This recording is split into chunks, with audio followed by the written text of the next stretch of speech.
Gostamos de pessoas e de suas histórias. E transformando a vida dessas pessoas, nos acostumamos a ver essas histórias se somarem, se multiplicarem. Mais do que sobre números, falamos de resultados. Somos o maior programa de bem-estar social do Brasil. Somos a grande referência de qualidade na formação para o trabalho. SESC e SENAC do Rio de Janeiro. Ninguém faz o que a gente faz. Oi, gente. Boa tarde a todos e todas. Estamos aqui para mais um encontro da Ocupação Refúgio, Arte, Ciência e Tecnologia, Narrativas e Mediações em Tecnologias e Humanidades, realizado pelo SESC Rio. Meu nome é Felipe Carrelli. Para quem não participou da conversa que a gente teve na parte da manhã, os convidados falaram sobre a importância da divulgação científica, explicaram o que é o Galileu Mobile e o Projeto Amanar. E aí agora nessa mesa, que tem o nome de Etnoastronomia e a questão da divulgação científica com refugiados, a gente também conta com convidados nacionais e internacionais e que também fizeram parte do Projeto Amanar.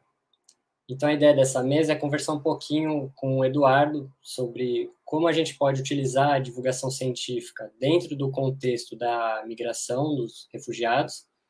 E em seguida, a André vai entrar mais em detalhes do que é a etnoastronomia ou astronomia cultural e como foi a experiência de trabalhar com esse tipo específico de divulgação científica com os refugiados sarauí durante o Projeto Amanar, que é o projeto que a Sandra descreveu na nossa última mesa, né? Então, eu queria convidar o Eduardo Monfardini Penteado. Ele fez graduação em Física na Universidade Federal do Rio Grande do Sul, depois mestrado em Astronomia na Universidade Federal do Rio de Janeiro e doutorado em Ciências, com foco em Astroquímica na Radboud University. Após a formação, passou a se dedicar à divulgação científica, tendo cursado uma especialização em Divulgação e Popularização da Ciência na Casa de Oswaldo Cruz, e trabalhou como bolsista do Museu de Astronomia e Ciências Afins. É membro do grupo de divulgação científica Galileu Mobile e atua como IAU National Outreach Coordinator no Brasil. Atualmente trabalha como coordenador no IAU Office of Astronomy for Education. E também queria convidar a Andréa Rodrigues Anton, que é doutora em Astronomia Cultural pela Universidade de La Laguna, fez a tese de doutorado no Instituto de Astrofísica de Canárias, sobre o papel da astronomia no planejamento urbano romano.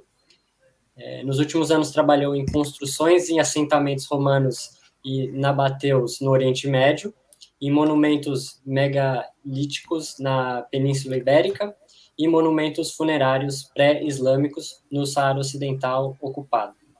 A partir dessa experiência, começou a investigar a astronomia cultural das populações indígenas nômades daquela região do Saara. Continua nos campos de refugiados sarauí em Tiduf, na Argélia, com o Projeto Amanar, para ouvir as vozes daquele deserto e ter acesso a um olhar novo e antigo do céu. Então, Edu, a gente pode começar com você, então? Assume aí. Uhum. Olá, Felipe. Olá, pessoal. Olá a todos que estão aqui com a gente. Quero primeiro começar agradecendo a oportunidade de estar aqui batendo um papo com vocês. É um prazer estar aqui. Agradeço pelo convite.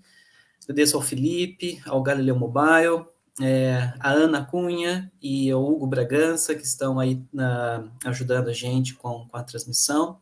Então, a todos os envolvidos, ao SESC, Tandinha, é um prazer estar aqui e fico bastante feliz em estar aqui compartilhando com vocês todos esses assuntos, né, que a gente vem discutindo já desde manhã. As apresentações de manhã foram bem interessantes também, espero que vocês tenham assistido e gostado. E aqui, então, a gente vai dar uma continuidade aos assuntos iniciados lá de manhã. Bom, eu aqui, então, tenho aqui essa rápida apresentação sobre astronomia e refúgio, um diálogo, que é para a gente tentar ver alguns aspectos de como que a astronomia e o refúgio conversam, né, dialogam, se entrelaçam. E para isso eu queria, se me permite, começar com um testemunho pessoal. Já que a gente está falando de refúgio, de migração, o meu testemunho é o seguinte: eu fui um imigrante, vivi uns torno de 6 anos na Holanda, um país estrangeiro, um país diferente, né, do nosso em muitos aspectos. E claro que não é feito só de diferenças, é feito também de semelhanças, mas é claro que quando a gente chega num outro país, as diferenças é o que mais salta, né, aos nossos olhos, aos nossos sentimentos. Na Holanda, especificamente, né, eu senti bastante diferença, assim, com a língua, claro, é bastante diferente, não tem nada a ver com a nossa. Então, comunicar na língua regional, na língua oficial deles lá era bastante difícil. Felizmente, é um país que fala também muito o inglês, que é uma língua que eu consigo me comunicar melhor, então isso facilitou. A culinária é bastante diferente, muito menos temperos, por exemplo, do que a nossa culinária brasileira. O clima é muito diferente também, da maior parte do nosso país, é muito menos ensolarado, chove mais, venta mais, muito mais frio, neve, coisas que nós aqui não estamos muito acostumados, né? Tem diferenças culturais, além da dificuldade de quando a gente é um estrangeiro, um imigrante, de estar longe da nossa família, dos nossos amigos, de tudo que a gente conhece, de todas as nossas experiências, as nossas práticas, né? Então, tudo isso traz muita dificuldade para a gente viver nesses outros ambientes, mas também é muito enriquecedor. A gente aprende muito, a gente troca muito. Então, na minha experiência pessoal, foi muito interessante, foi muito gratificante, eu agradeço bastante por essa oportunidade, né? No caso, eu estava fazendo o doutorado na Holanda, e hoje já estou de volta ao Brasil. Eu acho que todos os membros do Galileu Mobile são ou já foram imigrantes em algum momento. Então, esse grupo é um grupo bastante com muita experiência vivendo em outros países, né? Com muita experiência na troca intercultural, o que é bastante legal, isso enriquece os nossos trabalhos. E agora tudo que eu falei aqui é muito bonito, muito legal. Felizmente, né, como disse, agradeço pela oportunidade, deu tudo certo para mim. Eu saí de lá com um doutorado. Mas, infelizmente, isso não é a realidade para muitas pessoas, talvez até para a maior parte das pessoas que tentam ou que até que vivem em outros planetas, em outros países.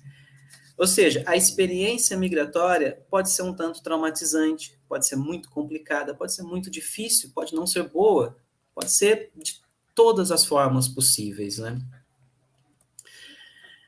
Por exemplo, a tentativa de imigração não foi boa para o Aylan.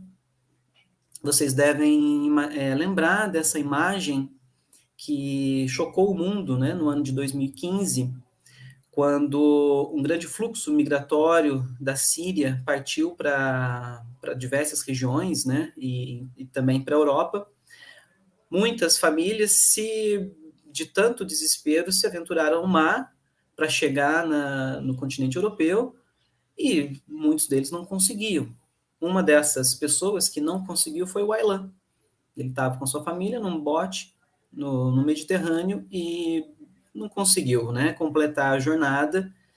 E o Mediterrâneo entregou, então, o Aylan já sem vida a uma praia na Turquia. O Aylan é um caso, claro que existem, infelizmente, né, uma infinidade de outros. E era uma criança, né, o que choca ainda mais, que deixa a gente muito mais triste, né, e preocupado. E essa imagem ficou bastante marcada para mim, porque eu estava na Europa naquele momento, quando eu vi essa imagem, né, quando isso aconteceu, e fiquei me perguntando, né, o que está acontecendo, por que que eu tenho uma oportunidade boa de estar aqui estudando, enquanto outras pessoas têm que desesperadamente se lançar ao mar em busca de outras oportunidades, né, e a maior parte não consegue. A gente está vendo isso agora também, no caso do Afeganistão, onde as pessoas desesperadamente estão se grudando em aviões que estão decolando para tentar sair do país.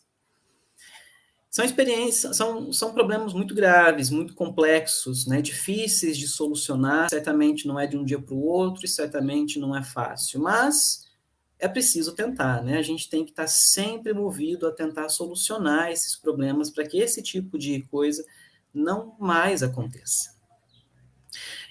Alguns dados da Agência da Organização das Nações Unidas para Refugiados, a Acnud, de 2017, diz que existem no mundo, né, 68 milhões de imigrantes forçados, sejam eles migrando dentro do seu próprio país ou já saindo para outros, cruzando outras fronteiras. E 52% desse total é de crianças e jovens. No mesmo ano, de 2017, o Brasil tinha em torno de 10 mil refugiados e 86 mil pessoas requisitando exílio. Eu não tenho os dados atuais agora pós-pandemia.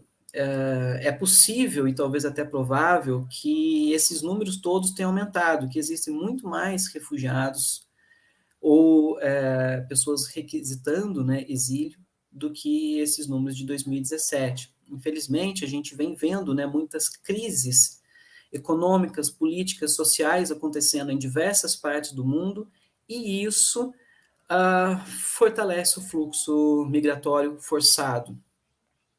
Então, é um problema muito sério que não começou hoje. A imigração forçada, ou a imigração, seja forçada ou não, não é um fenômeno de hoje, mas, de qualquer forma, a gente não pode aceitar isso como uma normalidade, né? Esse tipo de imigração, por causa de guerra, por causa de fome, por causa de desemprego, por causa de problemas das mais diversas formas, né, não pode ser normalizado e acontecer indefinidamente. Então, é preciso tomar alguma providência. É claro que para solucionar isso, a gente precisa de ações principalmente governamentais, né, ações de pessoas que têm o poder de agir de uma forma muito mais firme e consistente.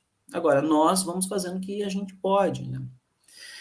Então, eu fiquei me perguntando naquele momento como que eu, com a experiência que eu tinha com astronomia, poderia auxiliar minimamente, né, quase que ingenuinamente, pessoas em situações de refúgio e de imigração.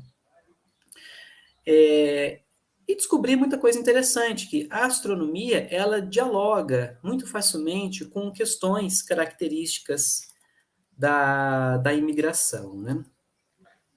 Então, vamos começar com essa imagem muito bonita que foi tirada no ano de 68 na missão Apollo, quando alguns astronautas estavam fazendo uma volta, né, ao redor da Lua, experiências, né, antes de poder realmente pousar na Lua. Então, teve astronautas que fizeram essa viagem e deram a volta na Lua. E essa imagem foi tirada por um dos astronautas, né, o chamado Bill Anders, quando ele viu, então, a Terra nascendo, né, a partir do horizonte lunar. E ele disse uma frase, uma tradução mais ou menos assim, que ficou muito, muito conhecida. Ele diz que viemos até aqui, né, até a Lua, para explorar a Lua. E a coisa mais importante é que descobrimos a Terra. Ou seja, é uma forma muito interessante da gente descobrir a nossa própria casa, né, a nossa Terra, a partir de outra perspectiva. Bom, e teve um autor, um historiador, Peter Burke, que trabalhou muito essa ideia do distanciamento, né, de como, quando a gente está distante do nosso local de origem, a gente pode ver as coisas com outras perspectivas, muitas vezes até de uma forma mais ampla, não necessariamente melhor, mas mais ampla, ou seja, nos dá outros pontos de vista, né? Uma visão maior do macro. Bom, muito bem. E essa é uma outra imagem muito famosa, também conhecida como pálido ponto azul, tirada pela Voyager, né? Lá na região de Netuno. Isso foi em 1990. E ficou muito famosa pelo astrônomo Carl Sagan, né, um grande divulgador da ciência, que descreveu muito bem essa imagem, né? Vocês devem estar vendo ali um pouco acima na tela, um pontinho azul, ali é a Terra. Essa imagem é muito forte, né? Primeiro que ela contrasta com as perspectivas que a gente tem aqui da nossa vivência, né? E ela desperta um sentimento de cidadania planetária, ou seja, quando a gente vê a nossa casa de fora desse jeito, imaginar que todas as pessoas, todas as coisas que a gente conhece, viu, vivenciou, estão ou estavam ali naquele ponto, isso é muito forte, né? E também dessas imagens da Terra a gente não vê fronteiras, não existem fronteiras políticas, né? Então a gente começa a se perguntar qual que é o sentido de alguém ter que pedir permissão para cruzar uma linha imaginária. Não deixa de ser uma paranoia, né? A gente cria linhas imaginárias e proíbe as pessoas de cruzar essas linhas. Então aqui o fator distanciamento está elevado praticamente ao seu nível máximo, né? Essas imagens estimulam a gente a fazer algumas perguntas, né? Então, por exemplo, a gente pertence a um país ou a gente pertence a um planeta? O que será? No fim das contas, a gente pertence a que lugar? Ou será que é o inverso? Ou será que é o lugar que pertence a gente? Será que é um país? O planeta nos pertence? Mas será que isso também é possível? Pode algum lugar, algum planeta pertencer a alguém, a algum grupo, a alguma espécie? E nós, como a espécie, o ser humano, né, como a espécie dominante no planeta, tem, então, o direito de dominar o planeta, de possuir esse planeta, e fazer o que bem entende? Então, a gente começa a fazer várias perguntas nesse sentido, né, para a gente entender realmente qual que é o nosso papel nesse planeta, que é o único que a gente pode viver, né? Não, a gente já conhece em torno de 5 mil outros planetas, mas não adianta. Esse é o que a gente vive e é o que a gente consegue viver. Pode viver, o que sustenta a vida. Ou seja, então é preciso que a gente cuide muito bem da nossa casa, não é? A gente vem vendo aí cada vez mais, né, a crise climática se intensificando e fazendo da Terra um local que pode se tornar inóspito por causa das mudanças climáticas. O que vai acontecer se a gente continuar desmatando, queimando, poluindo, sujando, degradando, matando as espécies? Qual será o futuro disso, né? Será que há futuro disso tudo? Muitos pesquisadores afirmam que certamente o clima, né, as mudanças climáticas vão fazer com que surjam os refugiados climáticos, que já estão surgindo mesmo, pessoas fugindo dos climas extremos, né?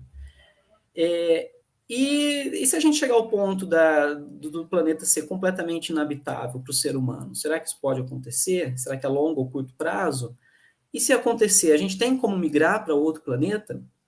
A resposta é não, nós não temos como migrar para outro planeta, nós não vamos ter como ser migrantes, né, planetários, por mais que você possa ter uma base em Marte, por exemplo, nós não vamos migrar como espécie, né, não vamos fazer de Marte uma Terra, e nem teria porquê, se a gente já tem a Terra aqui, para que fazer outra lá, né?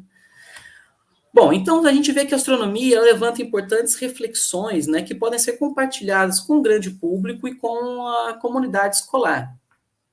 Então, mais especificamente na comunidade escolar, que tenham também estudantes estrangeiros e refugiados, né? A gente sabe que as crianças e jovens precisam de cuidados e de políticas de acolhimento eficazes, né, e contínuos. Tem que ser uma coisa a longo prazo. E a sociedade acolhedora, então, ela precisa se preparar, especialmente nesses momentos, né, de maior intensidade do fluxo migratório, para receber de uma forma adequada essas crianças, esses jovens imigrantes e refugiados. Entre os anos de 2008 e 2016, o número de estudantes imigrantes cresceu no Brasil em torno de 114%, segundo o Instituto Unibanco, dados de 2018.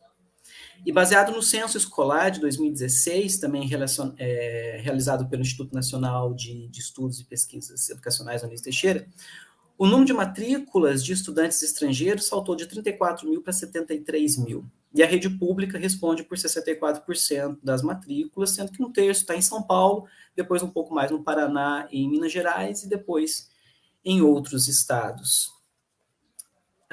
Mas acontece que há pouco apoio da esfera pública à escola, né, no acolhimento desses estudantes. Mas acontece também que as leis brasileiras, elas garantem o direito ao estudante estrangeiro do acesso à educação.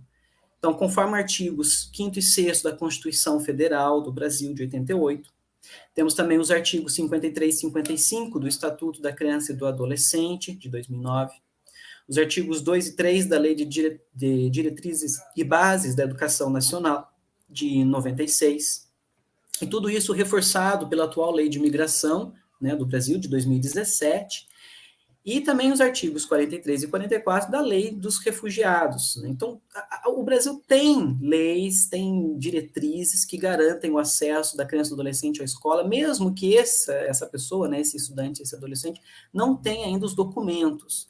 Acontece que as práticas, né, não são lá muito eficazes, então as leis precisam vir acompanhadas de ações, que são sempre ações afirmativas, né, que muitas vezes não são realizadas. Então, é preciso concretizar a integração nos mais diversos aspectos, né, psicológicos, culturais, econômicos, sociais. Mesmo porque estudantes recém-chegados sofrem muita dificuldade, primeiro com a língua, claro, o que se traduz em dificuldade de acompanhamento do curso, por exemplo, e com isso tudo a escola pode se tornar um local até de tensão para o estudante imigrante, que passa a se retrair, né, a ficar em silêncio, com uma certa timidez. E isso tudo é uma ferramenta de defesa também do estudante. E acontece também que esse silêncio pode até ser mal interpretado. Há muitos casos de estudantes estrangeiros serem equivocadamente diagnosticados com, por exemplo, dislexia, com autismo, com distúrbio de aprendizagem. Isso é bastante complicado, né? Então, a astronomia, com essa visão de fora do distanciamento pode ser muito oportuna para ser trabalhada em sala de aula e ajudar no melhor acolhimento do estudante e do estrangeiro. Porque na escola a gente também pode trabalhar com o entorno social do estudante. É claro que a gente tem que trabalhar com o estudante em si, com o estrangeiro, o refugiado, o imigrante, mas é importante também trabalhar com todo mundo que está ao seu redor, a família, o vizinho, o professor, todo mundo com quem ele interage. Esse tipo de reflexão, de certa forma, já é feita por quem está imigrando, né? Mas por quem não está, passa despercebido. Então, a escola se torna um ambiente fantástico para se trabalhar todo esses assuntos todos, né? Ou seja, trabalhar, então, esse sentimento de cidadania global e também defesa do nosso planeta que está correndo, né, um certo perigo. E não é só escola, mas outras instituições diversas também, como universidades, museus, planetários e das coisas mais, de outras tantas instituições, né? Então, o Galileu Mobile, né, e também com o projeto Amanar, vem intensificando as suas ações com escolas, no sentido também de ter uma maior probabilidade de continuidade, né, de sustentabilidade dos projetos. Então, é por isso que a gente vem intensificando as ações com grupos escolares e professores, até como já foi dito com mais detalhes na apresentação de manhã. Agora, é claro que é preciso que a gente também estude, né, que a gente aprenda. Então, no caso do Amaná, a gente fez um treinamento muito interessante, muito bom, com pessoas que estudam efetivamente a questão da imigração e o refúgio. Estudamos coisas como psicologia e história, né, dos refugiados, então isso nos ajuda a fazer um trabalho melhor. E agora também, mais recentemente, o NOC Brasil, que é a Coordenação Nacional de Astronomia, né, vinculada à União Astronômica Internacional, nós vamos fazer um projeto junto com o Galileu Mobile, né? Essa apresentação toda aqui já é parte desse projeto, de dar continuidade às ações com refugiados, né? Já iniciados pelo projeto Amanar. Isso vai ser em parceria também com outros NOCs, né? A gente chama de NOC, no nosso caso é o NOC Brasil, mas também com o NOC da Itália, da Espanha. Então, há aí algumas iniciativas para dar continuidade aos projetos com os estudantes imigrantes, refugiados, e eu espero que, a partir daí, outras iniciativas mais continuem. É claro que não só a astronomia pode fazer isso, mas no nosso caso aqui a gente está lidando com astronomia, mas outras ciências, né, também podem muito bem fazer esse tipo de ação. E também com outros grupos, não só os refugiados, né, mas os grupos diversos que sofrem aí uma certa resistência, né, e até sofrem preconceitos e tal. Então, é mais ou menos isso que eu gostaria de trazer. Espero que talvez eu tenha trazido mais perguntas do que respostas, né? Mas essa é a ideia mesmo, trazer questionamentos. O que a gente pode fazer para trabalhar em prol desse grupo, para que não mais aconteça coisas como o que aconteceu com o Aylan, né? Então, agradeço a todos, ao Felipe, obrigado, e finalizo aqui a minha participação.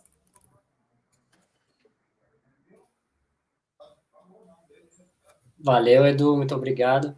Eu acho que essas conexões que você trouxe de como relacionar a questão do refúgio, a questão do migrante com a astronomia, ela é bem interessante para a gente refletir, né? Ela traz muitos questionamentos. E aí eu fico aqui até queria pedir para as pessoas para elas enviarem, né? Eu esqueci de falar isso no começo, perguntas no chat para quem quiser perguntar, porque ao final, depois da palestra da André, a gente vai também abrir para vocês fazerem perguntas aí para o Edu, para a André. Então, fica o convite. Eu também queria convidar a André agora, que ela vai fazer a apresentação dela em espanhol, e eu vou ajudar com a tradução simultânea. Ok. Obrigado, Felipe. Obrigada a toda a organización, ao SESC, ao Galileo Mobile, a todos os meus compañeros. Muchas gracias, estoy muy contenta. Vou falar en español porque o meu portuñol non é moito bom. E o Felipe va a facer a traducción. Obrigado, Felipe. Y bueno, pues muchas gracias a mis compañeros de Galileo Mobile y a todo el equipo de la organización, a Ana Cuña, a Hugo Braganza, a Felipe Carrelli.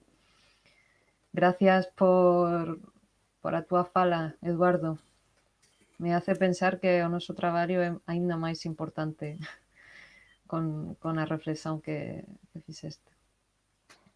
Então, Andrea, quer que eu traduza essa parte? Posso traduzir? Sim, sim, obrigado. Então, André agradeceu toda a equipe, agradeceu o Eduardo, que essa fala do Eduardo ela ajuda a pensar ainda mais sobre esse trabalho que a gente está fazendo. Bueno, então, vou compartilhar a janela.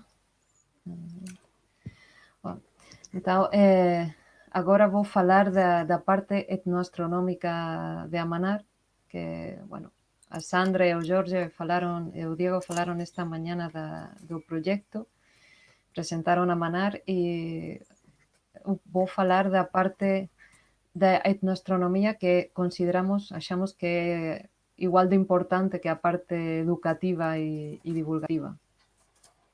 Então, se de manhã a Sandra explicou um pouquinho sobre o processo, né, geral do projeto Almanar, agora a André vai focar na parte de etnoastronomia, né, que é uma das partes bem importantes do projeto. Obrigada. Porque en Amanar consideramos que igualmente importante, como digo, es aprender, y somos conscientes de que nuestra ciencia no está libre de elementos propios de la cultura occidental que no pueden aplicarse a todas las sociedades del planeta. Então, porque no Amanar, a gente pensa que é igualmente importante não só ensinar, mas também aprender, e a gente tem a consciência de que a nossa ciência, ela não se aplica, né, não se aplica em todas as partes do planeta, é isso ou traduzir errado? Sí, sí, sí. Sim. Entonces, sí, sí. Entonces, si queremos establecer un verdadero diálogo intercultural con los saharauis, tenemos que estar dispuestos a oírles, a aprender de sus ideas, de su manera de ver el mundo. Y bueno, cuanto más los conocemos, tenemos más herramientas para despertar su interés por la ciencia y para poder ayudarles con más facilidad.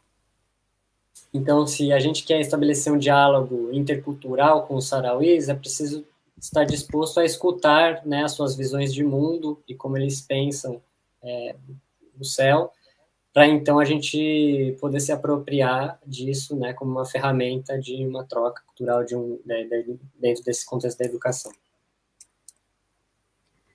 Bueno, quería hacer una breve presentación de los saharauis, del origen de los saharauis. Cuando hablamos de saharauis con los que nosotros trabajamos, son los saharauis del Sáhara Occidental, los refugiados del Sáhara Occidental, que antes de la colonización del territorio por parte de España eran nómadas organizados en tribus llamadas cabilas. Então, ela quer fazer uma breve apresentação dos sarauís, né? Porque quando a gente fala dos sarauís, a gente está se referindo aos sarauís que vêm dessa região que é denominada Saara Ocidental, que antes da colonização espanhola era um grupo nômade que habitava essa região. Sí. Ellos originariamente vienen de Yemen, de Arabia, y son descendentes de la tribu Beni Hassan, que cuando llegan al Magreb, la primera Edad Media, en los siglos X-XI, interactúan con las tribus nativas, bereberes, y de ahí surge el dialecto que ellos hablan, que es el árabe hassanilla. Y bueno, actualmente están principalmente en el Sáhara Occidental ocupado, en los territorios liberados, que es la República Árabe Democrática Saharaui, y en los campamentos de refugiados de Tinduf. E, então, vamos lá. Historicamente, os sarauís eles vêm do Iêmen, né? Eles interagem então com essas tribos que são os Beni Hassans que estavam nessa região, e aí a partir disso nasce a língua hassania, né? Que é o que define eles como sarauís. E aí atualmente eles habitam essa região do Saara Ocidental, que é dividido entre a parte que está ocupada por Marrocos e a parte nos campos de refugiado na Argélia. Bueno, durante nuestra estancia en los campamentos hemos hablado con ellos, nos han contado su historia, sus problemas y nos han mostrado sus tradiciones, por ejemplo, con la comida o con el omnipresente té, pero también les hemos ido conociendo a medida que nos iban hablando del cielo. Então, durante a nossa estadia nos acampamentos, eles contaram, né, e a gente aprendeu muito sobre a sua história, sobre suas tradições, sobre sua comida, né, especialmente o chá, que é um elemento muito importante na cultura sarauí, e no final eu perdi. Bueno, el conocimiento, cuando nos hablan del cielo, nosotros llamamos a esta disciplina etnoastronomía, que se enmarca dentro de una disciplina más amplia que es la astronomía cultural, que también engloba a la arqueoastronomía o a la historia de la astronomía.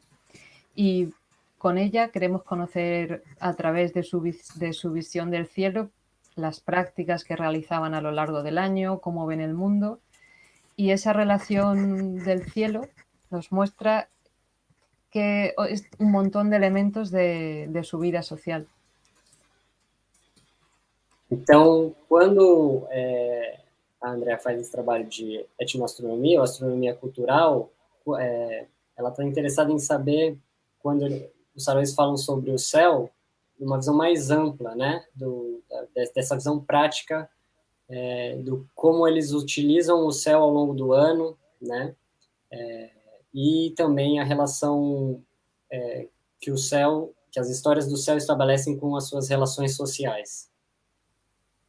Sí. Sí, es que sus formas de pensar y clasificar los objetos celestes tienen esa base social e incluso nos pueden hablar de cómo era la climatología del desierto, de su manera de dividir el año, de organizarse sus prácticas. También nos hablan de sus creencias, pero también de cosas como el clima del desierto, y es muy interesante. Então, que essas formas de pensar os objetos celestes, né, estrelas, planetas,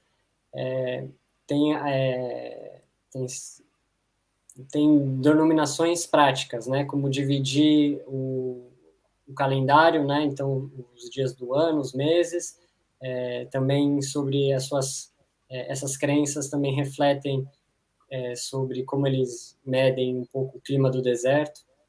André, se puder cortar un pouquinho más, porque yo empiezo el comienzo, pero al final ya no. Entonces, si puedes dejar un poco más corto, que creo que puedo traducir mejor. ¿Vale? Sí, disculpa, Felipe. No. Es que no soy profesional de la traducción. Perfecto, lo estás haciendo perfecto. Bueno, uno de las personas que entrevistamos, Ahmed Baseid, hizo uma definição de astronomia muito interessante. Não? Ele diz: tudo tem um significado, uma função é decorativa, outra para nos guiar na Terra com as estrelas e a outra para medir o tempo.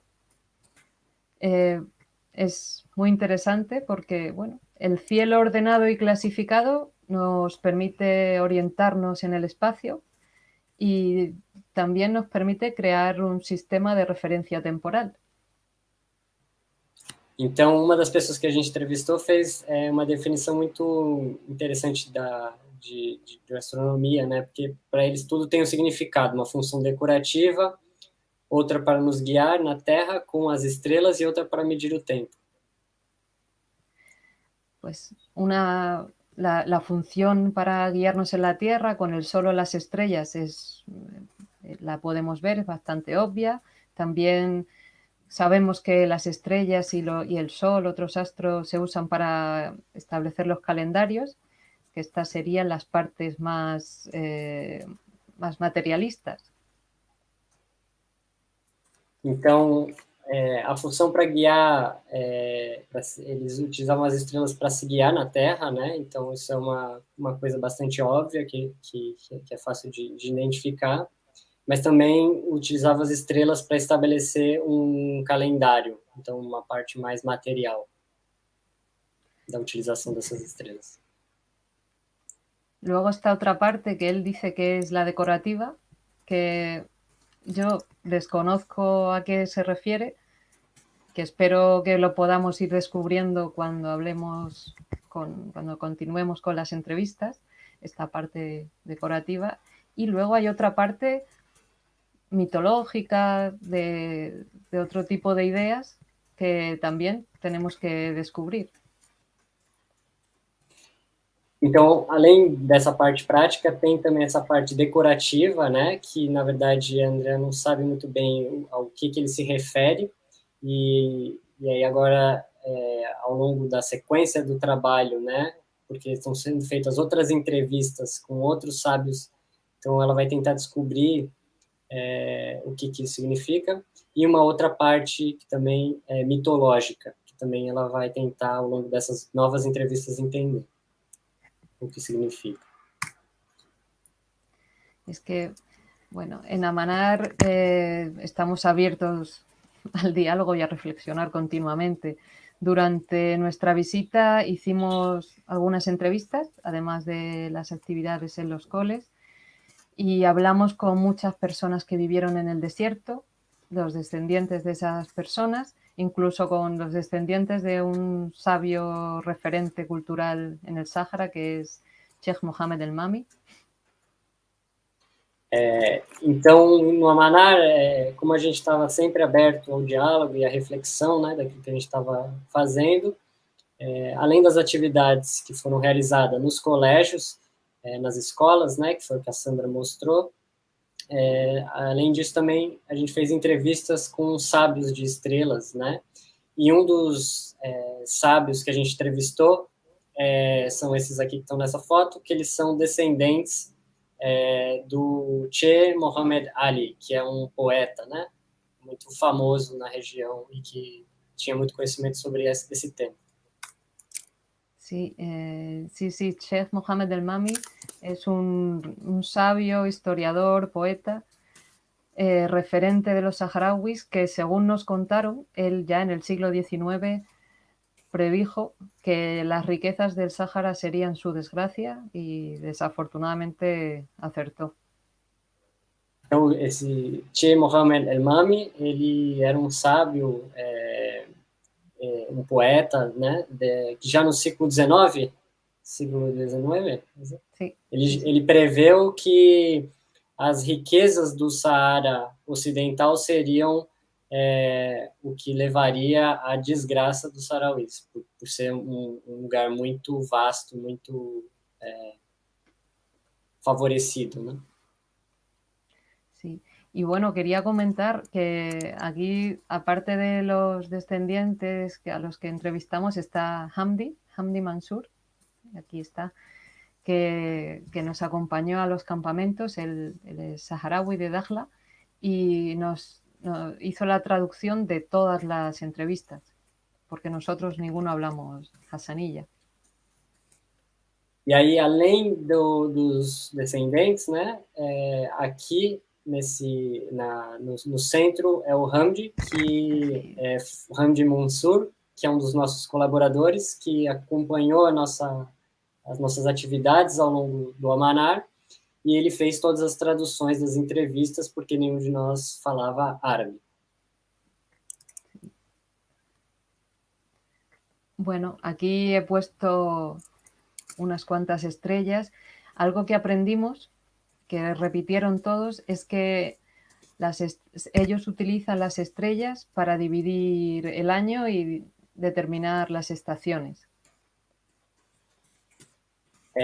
Então, aqui ela colocou algumas estrelas, porque uma coisa que a gente aprendeu, que repetiram todos os sábios que foram entrevistados, é que eles utilizam as estrelas para definir as estações do ano. É isso? Sí, es eso. Y el calendario. Exactamente. Ellos dividen el año en estaciones que son diferentes a las que tenemos en Europa, por ejemplo, porque el clima del desierto es muy diferente. Entonces, no utilizan el sol como nuestro calendario gregoriano, sino las estrellas, la visibilidad de ciertas estrellas, para determinar cuándo son las temporadas de lluvias y las temporadas de sequía, que son las que a ellos les interesan. Então, não vou esquecer, a seca e a temporada... Então, eles dividem os anos, né, em estações, que são diferentes das estações da Europa, porque o clima é diferente lá, né? Então, eles não utilizam o sol, e sim a visibilidade de certas estrelas para determinar o tempo de seca y el tiempo de chuva. Sí, de hecho, algo que encontramos es que casi todos, si bien conocen a lo mejor las estrellas y la división del año, lo que mejor conocen es cuándo empieza el verano y las estrellas del verano, porque el clima en verano es muy seco, muy caluroso y tenían que estar preparados para poder sobrevivir. Então, de fato, o que a gente encontrou, né, que a André encontrou, é que quase todos os sarawis conhecem as estrelas e essa divisão do ano, especialmente no que diz respeito quando começa o verão, porque o clima do verão no deserto é muito seco e muito caloroso, então era uma coisa que é importante para eles saberem quando começa o verão. He puesto estas estrellas, en concreto este conjunto de estrellas, que para nosotros en la astronomía occidental es la constelación de Orión, un mítico héroe cazador de la mitología griega, pero que pues, para los saharauis no tiene sentido. Então, essas estrelas, né, como um exemplo, para a gente entender, é a constelação para a gente, né, do Ocidente, a constelação de Orião, sim, que é um caçador na mitologia grega, mas que para os sarauís isso não faz o menor sentido. Sí. Con toda la gente que hablamos en general conocían este grupo de estrellas que ellos lo llaman el Meshbuha o el crucificado, y en vez de ser Orión, para ellos es un personaje del Corán que es el que mató a la camella del profeta Saleh.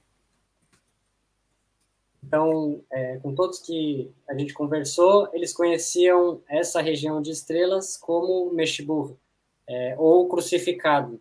Então, ao invés de Orião, que né, na astronomia ocidental chama de Orião, eles chamavam de Meshbuh. E Meshbuh é um personagem do Corão que matou uma camela e por isso foi crucificado. Sí. Y bueno, pues aquí el pobre condenado a pasar el resto de la eternidad en el cielo crucificado. Então, o pobre foi condenado a passar o resto da eternidade crucificado no céu. Bueno, todas las personas que entrevistamos nos han seguido aportando información y, bueno, el proyecto, lejos de terminar, continúa con Amanar 2.0. Esta mañana Sandra y Jorge hablaron de la continuación.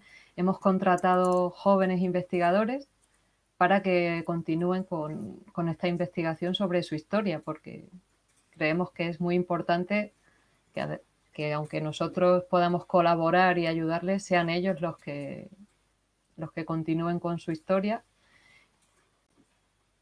Então, todas as pessoas que a gente entrevistou nos seguem enviando informação, a gente ainda tem um contato com algumas delas, né? E como de manhã o Jorge e a Sandra falaram, né, sobre a continuação do projeto, no Amanar 2.0, que é o que está acontecendo esse ano, a Andrea é uma das que está coordenando essa parte do projeto. Então, a gente contratou jovens para que eles sigam documentando, né, essas histórias, entrevistando outros sarauís e contando eles mesmos sobre as suas tradições. Sí, creo que en general nosotros seguimos aprendiendo siempre y avanzando hacia conseguir una educación lo más intercultural posible, de manera que podamos despertar un interés por la ciencia más fuerte. Então, Andrea diz que ela acha que, em geral, a gente segue, né, aprendendo sempre e tentando avançar em direção a uma educação intercultural, para que assim a gente consiga ter uma ciência mais forte. Y bueno, quería hasta aquí la introducción a la parte etnoastronómica. Seguiremos aprendiendo y avanzando y viendo que todas las formas de ver el cielo son interesantes y merecen respeto. Nada más, muchas gracias a todos. Gracias, Felipe. Obrigada. Shukran. A Sahara al-Hurra, que é Sahara Livre. Então, Andrea agradece, né, e ela diz que essa foi a introdução que ela trouxe e que a gente, né, segue aprendendo e que, né, segundo ela, todas as formas de ver o céu, todas as formas de ciência são válidas. E aí, obrigado aí a todos. Shukran é obrigado em árabe. E acho que é isso. Mais alguma coisa, André? Não? Já está? Ya está. Shukran, Felipe. Shukran. Y discúlpenme, bueno, disculpen no poder Não, hablar en portugués. foi ótimo. Eu que também, assim, eu tenho muito específico, algumas coisas eu não sei se eu consegui passar direitinho, mas enfim, fica a gravação aí depois também. Eu acho que foi super legal, assim, eu trouxe algumas perguntas, né? Eu queria saber não sei se a gente já tem alguma pergunta aqui mas eu vou começar. Queria ir primeiro para o Edu, que, Edu, você trouxe um pouco aí, né, os dados que você comentou durante a sua apresentação. Você citou os dados da Acnur de 2017, né? E eu, por causa da minha pesquisa do mestrado, eu acabei trazendo, pesquisando os dados mais atuais, que eles soltaram um relatório do ano passado, né? E segundo esse relatório, 79,5 milhões de pessoas em todo o planeta foram forçadas a deixar suas casas. Esse número significa que já é 1% da humanidade que está nessa, ou seja, uma pessoa a cada 97 está em essa situação de deslocamento forçado. Então a gente vê que esse fenômeno, a tendência é aumentar, né, por causa do aquecimento global, tal. Então esses dados evidenciam que a gente está enfrentando uma situação de exílio global que tende a piorar, e onde, na verdade, os países em desenvolvimento, eles hospedam 85% dos refugiados no mundo. Ou seja, esse dado ele desmistifica um pouco essa ideia que muitas vezes vendida, né, de que esse é um fenômeno que afeta exclusivamente os países ricos. Então, acho que o trabalho que você faz, né, de pensar a divulgação científica dentro desse contexto, ele é muito importante e urgente, né? Porque essa é uma realidade que a gente vai ter que enfrentar. Nem enfrentar, vai ter que aprender a como a lidar, né, com ela. Ela vai cada vez mais ser uma questão presente no nosso dia a dia. Então, você mostrou na sua apresentação alguns caminhos de como a divulgação científica e a astronomia podem nos ajudar, né? E a melhor acolher esses refugiados e a pensar a nossa própria vida, né? Através porque todos nós, nesse sentido, somos refugiados nesse planeta, somos imigrantes, né? Então, eu acho que essa sua pesquisa, ela se refletiu, né, no processo de preparação do Amanar, né? Eu acho que o Galileu Mobile ele tem esse trabalho de trabalhar pesquisa e trabalhar divulgação científica. E eu acho que no Amanar você teve um papel muito importante nesses treinamentos, né? Como você falou um pouco na sua apresentação. Aí eu queria que você contasse um pouquinho mais como se deu esse processo de treinamento, quem que são essas pessoas que a gente conversou, por que elas eram importantes, o que cada uma abordou, para que as pessoas entenderem que tudo que a gente faz, ela, de certa forma, tem um embasamento também das coisas que a gente pesquisa, né, em outros âmbitos antes de ir lá, né, para realizar a atividade. Então, Felipe, esse realmente é um problema muito complicado, né? Como você disse, o número realmente aumentou muito, desde quando eu citei, que alguns anos atrás até hoje, e realmente tende a aumentar. Então, a questão não é nem só a gente tentar acolher melhor as pessoas que estão em situação de refúgio, mas trabalhar para que ninguém mais precise se refugiar, né? Ou que não tenha mais refúgio forçado. Então, a divulgação científica, ela é uma ferramenta poderosa no sentido de que ela mostra que as mudanças climáticas, que são um fator que está mostrando, vai fazer com que aumente ainda mais o número, e é a ciência que vai nos ajudar a minimizar os impactos da mudança climática, e não digo só ciências naturais, também as ciências sociais, né? A gente conhecer o funcionamento do ser humano também, isso é muito importante. ciências psicológicas, né? Então, a gente precisa trabalhar para que esse número não mais aumente, porque senão vai ser muito difícil mesmo da gente conseguir dar um bom acolhimento a todo mundo que precise. E aquilo que você falou é realmente verdade. Os países ricos, abastados, por diversas razões, políticas e tudo mais, que às vezes a gente nem precisa entrar em tantos detalhes, são os que menos recebem os refugiados, e talvez os que mais causem razões para pessoas se refugiarem. Então, países ricos têm aí uma oportunidade, né, de redimir um pouco suas ações e ajudar os países que estão nessas situações mais complicadas. Não excluindo as razões também dos próprios países de onde sai a maior parte dos refugiados, né? Então, o Brasil também é um país que recebe imigrantes, mas também produz imigrantes.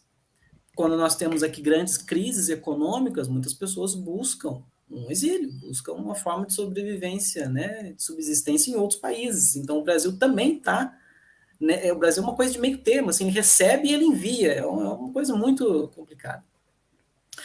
Mas, bom, são tantos assuntos tão complexos, né, que nós, com as nossas formações originais, nós não temos todo o detalhe, né? Então, a gente precisa estudar, a gente precisa sempre se atualizar, sempre estar em contato com as pessoas que trabalham, que estudam e que vivenciam toda essa questão da imigração. Então, sim, no Galileu Mobile nós fizemos um treinamento. Deixa eu ver se eu vou lembrar os nomes agora, eu preciso buscar aqui, das pessoas com quem a gente estava em contrato, me fugiu. Não precisa ser os nomes, acho que pode ser mais nomes. Assim, pode ser os temas que a gente foi pesquisando, porque você que fez essa convite para essas pessoas, né? Acho que esses temas pode ser, não precisa ser os nomes necessariamente. Nós conversamos muito com, primeiro, um astrônomo dos Estados Unidos que fazia atividades de divulgação com refugiados lá no estado de Ohio, se me lembro bem, em especial durante o eclipse solar de 2017, também, se não me engano, principalmente com refugiados do Iraque. Então, ele nos contou um pouco sobre a perspectiva de quem faz ações de divulgação científica com refugiados, né? Então, quem estava na prática, porque uma coisa também é a gente estudar, outra coisa é ir fazer, né? Então, a gente tem que unir prática e ação, né? São coisas importantes que se complementam, nunca deixar uma escapar da outra. E ele mencionou das dificuldades de recursos para se conseguir fazer qualquer tipo de atividade. O governo naquela época, né, o governo federal também era anti-imigração completamente, então dificultava tudo. As agências deles de cuidado, né, do imigrante sofreram assim, um baque muito grande naquela época. Então ele nos contou um pouco disso, né, como é que a gente pode trabalhar. Agora, sim, nesse caso, ele trabalhou com refugiados na sua própria localidade, que era os Estados Unidos.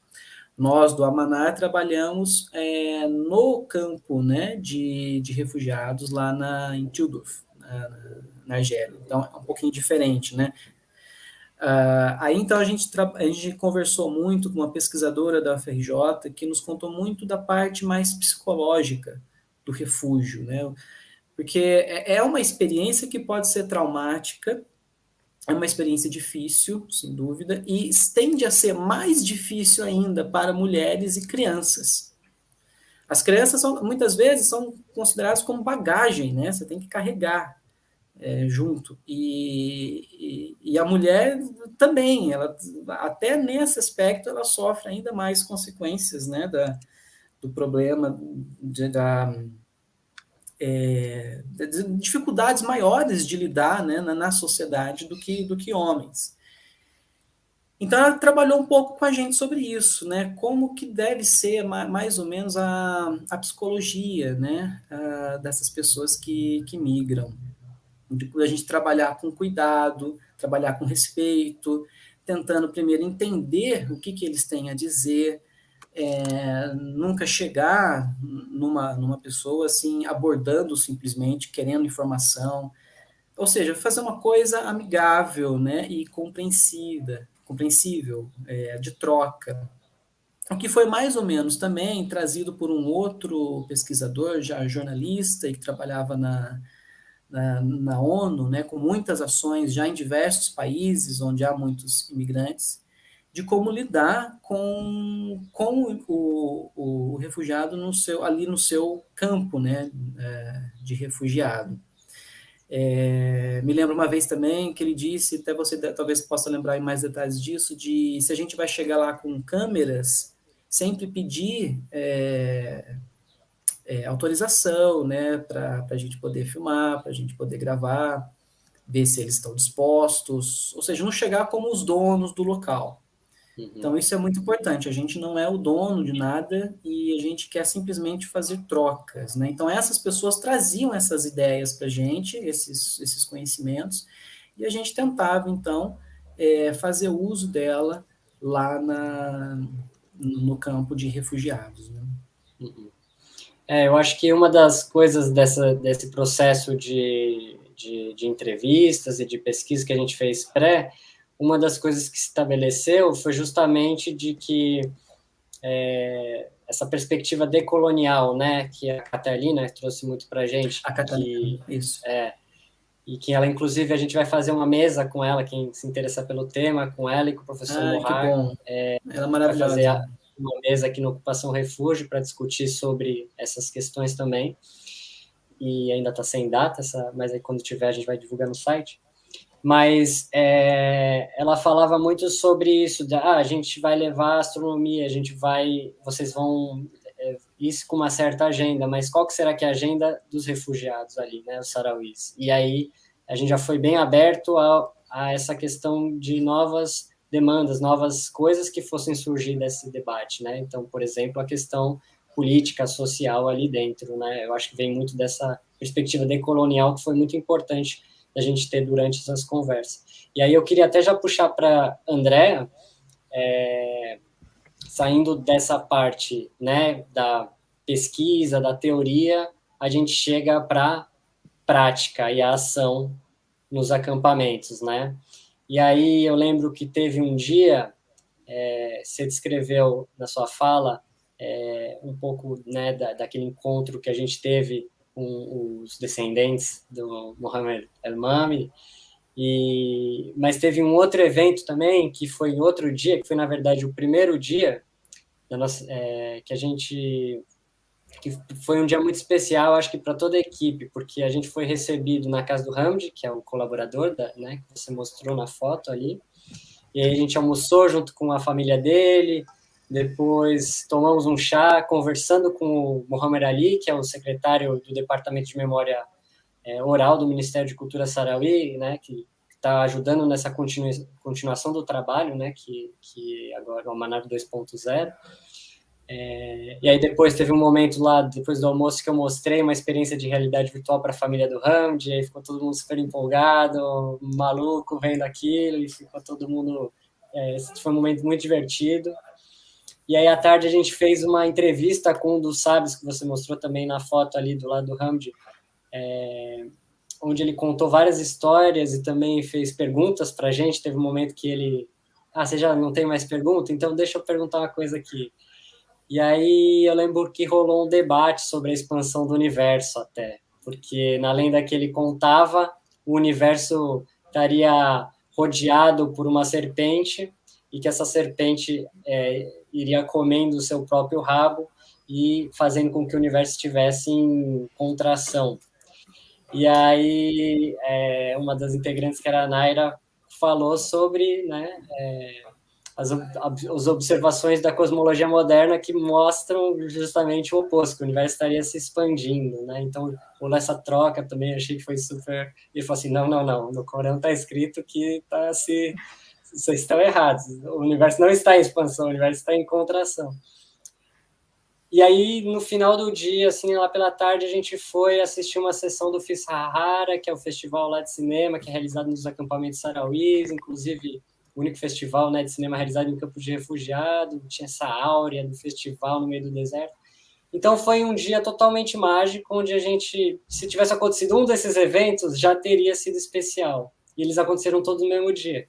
Mas o melhor, eu acho que veio à noite, que foi quando a gente foi convidado para entrevistar a sábia de estrelas, né? E quando a gente chegou lá, ela e a família dela estavam esperando a gente do lado de fora da casa, sentado, né, num tapete fora da tenda, na areia, iluminados apenas pelo aquele manto incrível de estrelas. E aí ela começou a contar um monte de história, você conduziu essa entrevista. E eu queria saber como é que foi essa conversa, como é que foi esse momento para você, tipo, o que ela falou. Sí, sí. Mira, si quiser teño acá unhas fotos da conversa con a sabia e con o primer sabio que podemos compartir.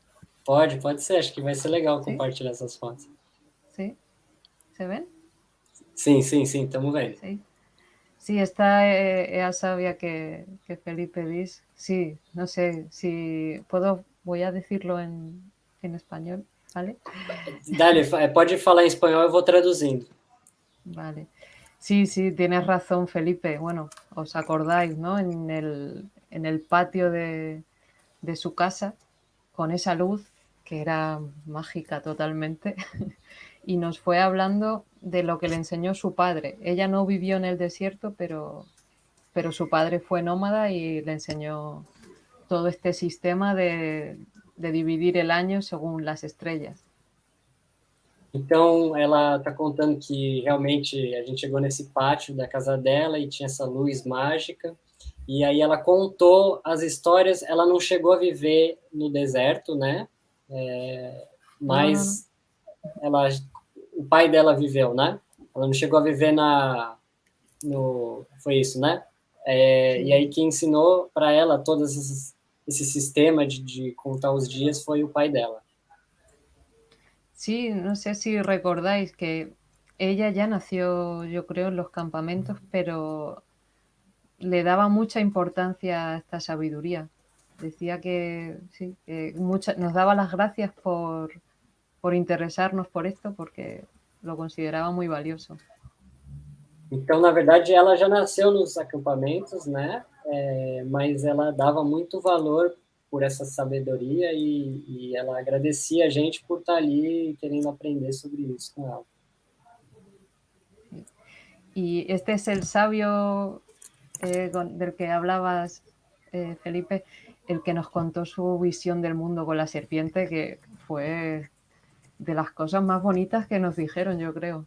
Fue totalmente sorprendente. E esse aqui é o sábio que eu estava contando a história de que contou a visão do mundo dele da serpente, a história que, segundo a Andrea, é uma das coisas mais bonitas que a gente conseguiu ouvir ao longo da viagem. Sí, sí. Y después Hamdi, nuestro compañero, sí que empezó a hablar de todas estas cosas que ya estaban en el Corán. Y bueno, pues resulta que en el Corán hay muchos versículos sobre el cosmos y la luna y la cosmología, que ellos dicen que muchas cosas ya estaban dichas en el Corán.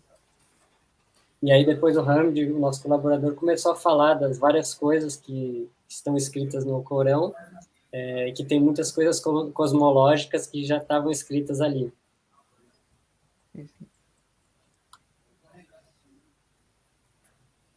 E agora deixa eu ver aqui, tem algumas perguntas, né? A Ana Cunha, ela pergunta sobre a documentação produzida pelos jovens, né? Que você contou. Como estão pensando a divulgação para os sarauís e para o público de outros lugares? Como podemos aprender com esses jovens? Acho que pode ser para você essa, né, André? Que você está mais participando desse proceso do Amanar 2.0. Sí. Pues ahora estamos más en la fase de comenzar el trabajo. Ellos están haciendo las entrevistas y estamos compartiendo la información. Y ahora está la parte de cómo realmente lo vamos a divulgar. Bueno, traduce si quieres. Então, agora, na verdade, a gente está na fase de começar o trabalho, né? Então, eles começaram a fazer as entrevistas, né? Eles estão compartilhando essas informações que eles estão obtendo, e aí, então, a partir dessas informações, a gente vai pensar em como distribuir, divulgar essa informação. Empezamos, bueno, ellos propusieron y tenemos en mente hacer una parte científica, pues artículos científicos, un libro si la cosa sigue adelante, y otra parte también más divulgativa en redes sociales y otros medios de divulgación. Então, eles propuseram e a gente concordou em fazer uma parte científica, então um livro, né, com essas informações, e a outra parte mais voltada para a divulgação nas redes sociais, né, que é aí trabalhar com vídeo. Eles estão gravando também, né, eles estão fazendo entrevistas gravadas. Sí, hoy la última. Esta mañana han estado haciendo una. Sí, sí. Então, essa de manhã, hoje de manhã, eles gravaram uma entrevista, né, uma das últimas entrevistas. Sí, sí. Y bueno, al final serán ellos los que decidan qué hacer con esto, ¿no? Porque sobre todo es para ellos. Então, no final, eles que vão decidir o que vão fazer com esse material, né? A gente está dando só esse suporte, mas é eles que vão decidir, porque isso é para eles. Acho que tem mais uma aqui, pergunta da Maricleia Soares. Como o Brasil, com tantos desafios internos como desigualdade e coisas dessa natureza, pode potencializar o atendimento aos refugiados? Acho que essa é mais direcionada para você, Edu. Olha, aquela coisa, né? Muito dos problemas que a gente tem é mais por inação, por inércia, do que por propriamente falta de condições, né? Então, eu diria que o Brasil precisa sair dessa inércia, agir mais. Nós temos recursos jurídicos que garantem o acolhimento, mas nós não vamos muito para a ação. A ação fica dependendo de pessoas isoladas, de instituições isoladas. Eu acho que o Brasil precisa, então, tomar as rédeas, intensificar as ações que já vêm ocorrendo, ajudar as universidades, ajudar as escolas, ajudar os centros de acolhimento, não simplesmente deixar que cada um faça da forma que pode e quer, né? Tem que ir ali incentivar e dar recursos para isso. E recursos não faltam, né? Se falta é porque não estão exatamente muito bem alocados, mas então eu diria que é usar dinheiro, os recursos que tem e otimizar as ações que já acontecem.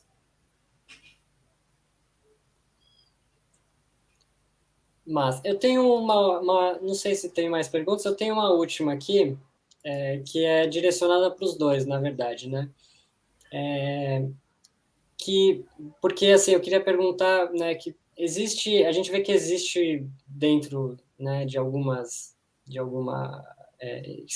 na verdade, eu não vou começar diferente minha pergunta. Vou começar de novo. Existe alguma resistência dentro da área de astronomia, da física, de abordar essas questões, né, como astronomia cultural, etnoastronomia? Como é que vocês veem isso? Porque a gente sabe que, pelo menos, né, muitas vezes essa perspectiva decolonial, né, de olhar, né, fora da academia, não é muito aceita pela comunidade acadêmica mais conservadora. Mesmo a divulgação científica, ela foi por muito tempo, né, vista como uma questão menor, uma perda de tempo, porque o foco deveria ser a pesquisa, né? Até o ensino, pelo menos no Brasil, muitas vezes ele é visto como uma coisa menos valorizada dentro da academia, né? Imagina a divulgação científica. Então, enfim, queria saber como que isso é visto dentro do meio acadêmico hoje. Vocês sentiram que existe alguma mudança? Ou, enfim, o que vocês pensam sobre isso? Andrea, pode ir. Vale.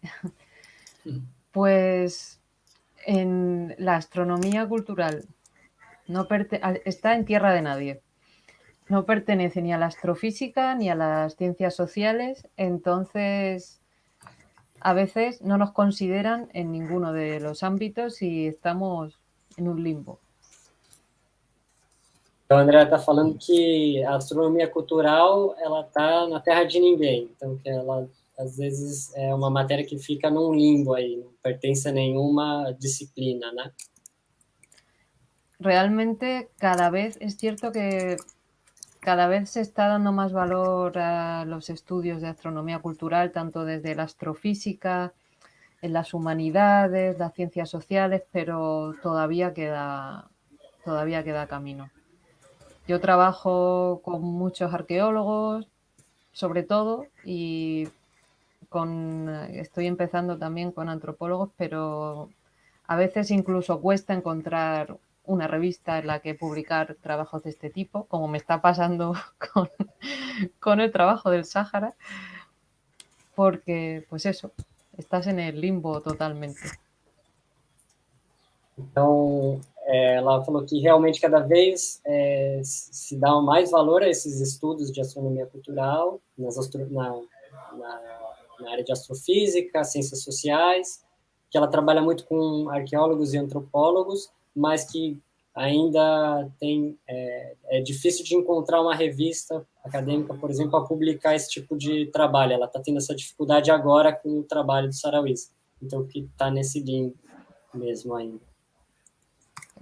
Pero yo creo que vamos por el buen camino y creo que cada vez iremos dando más importancia a la parte cultural de la astronomía con proyectos como Amanar. Así que nada, tenemos que seguir.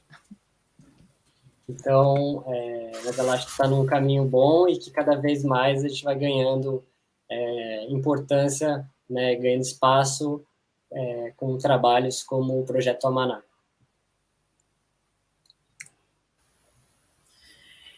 Eu concordo com a Andrea, eu acho que é por aí também. E eu acho também que a visão assim, e o interesse dos astrônomos, de uma forma geral, por todas essas questões de astronomia cultural, vem crescendo, vem melhorando. Acho que já foi bem ruim, hoje em dia até que talvez nem tanto. Claro, depende um pouco da nossa vivência, né, de com quem a gente interage. Então, eu, especificamente, muito pessoalmente, não encontro nenhuma grande resistência, mas imagino que deva, sim, existir pessoas ainda da área acadêmica que nem só não se interessam por esses assuntos, que, enfim, tudo bem, né, cada um tem seus interesses, mas que às vezes jogam contra, né. Eu acho que isso é cada vez mais difícil, cada vez mais raro, porque a gente vem percebendo, não só na astronomia, mas em todas as ciências, né, que é preciso a gente conversar com outras áreas. Aqui nós estamos conversando com arqueologia, com antropologia, com sociologia, e essas áreas também precisam conversar com a gente, né, com a astronomia. Então, às vezes, do outro lado também pode ser que haja alguma resistência. De qualquer forma, a ciência ela precisa conversar uma com a outra. As ciências, né?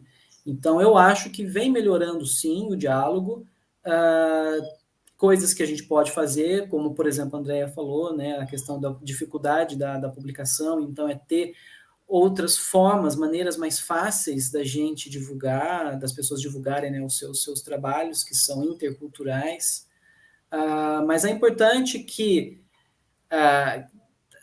todos que, enfim, que estejam dispostos, interessados a trabalhar com esse tema, também estejam dispostos e interessados a dialogar com as outras áreas, né? Porque a gente não pode reinventar a roda. Eu, como astrônomo, não vou reinventar a antropologia.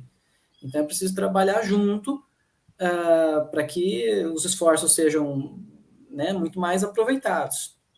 Então, eu não sei se todos os astrônomos estão dispostos a fazer isso. Talvez não, talvez muitos queiram continuar com a sua pesquisa tradicional. Tudo bem também, né? São seus gostos pessoais. Mas resistência propriamente eu não tenho vivenciado, espero não vivenciar. Mas não duvido que ainda exista, apesar de achar que vem diminuindo com o passar dos anos. Legal. Eu acho que o Galileu Mobile é um bom exemplo disso, né? De um projeto de cocriação entre diferentes áreas, né? Entre diferentes profissionais, que traz essa perspectiva da interculturalidade, porque é uma coisa que eu recebia muito de pergunta no meu mestrado, né? Mas, você vai fazer um trabalho sobre etnoastronomia, mas você não tem nenhum background em astronomia. Aí a minha resposta sempre foi, eu não preciso fazer porque a André é especialista nisso, ela que está fazendo esse trabalho, eu só estou divulgando, né, tentando entender como divulgar esse trabalho, eu não vou assumir esse papel, né, do astrônomo cultural, não é o meu papel, né, e eu acho que é isso, a gente trabalhando em conjunto, a gente vai agregando valores, né, e vai caminhando por esses limbos aí, desbravando esses limbos. Exatamente, O que não é fácil, mas é gratificante, né? Sim, com certeza, com certeza. Eu acho que a gente não tem mais nenhuma pergunta, e como a gente tem uma outra mesa, a gente vai caminhando para o encerramento, mas eu queria perguntar se vocês têm mais alguma colocação. Não, tudo bem, só agradecer a oportunidade mesmo. Sim, eu também agradecer a invitação e el pasar este rato tan bueno con vocês. Muito obrigado. E obrigado, Felipe, por a magnífica tradução. Obrigado você por aceitar o convite aqui, compartilhar com a gente. Obrigado, Edu, também. Eu também queria aproveitar, né, para convidar novamente, a Ocupação Refúgio ela vai abrir presencialmente no Sesc Quitandinha. A visitação vai ser a partir do dia 8 de outubro, na cúpula do Palácio. Lá a gente, então, criou essa experiência, que é a IRIF, onde a gente está tentando reproduzir esses momentinhos mágicos que a gente teve lá nos acampamentos, né? Essa pesquisa que o Edu fez pré também. Então, a gente tem ali uns conteúdos bem legais, vai dar para vocês escutarem a Andrea conversando com a Sábia ali, entrevistando ela nesse momento. Ficou registrado, a gente conseguiu registrar isso em áudio. Então, convidar todos vocês e também aproveitar para agradecer mais uma vez o Sesc pelo espaço, né, não só da instalação, mas daqui, desses papos que a gente está tendo ao longo do dia. Agradecer o Hugo e a Ana, que estão aí nos bastidores, ajudando na transmissão.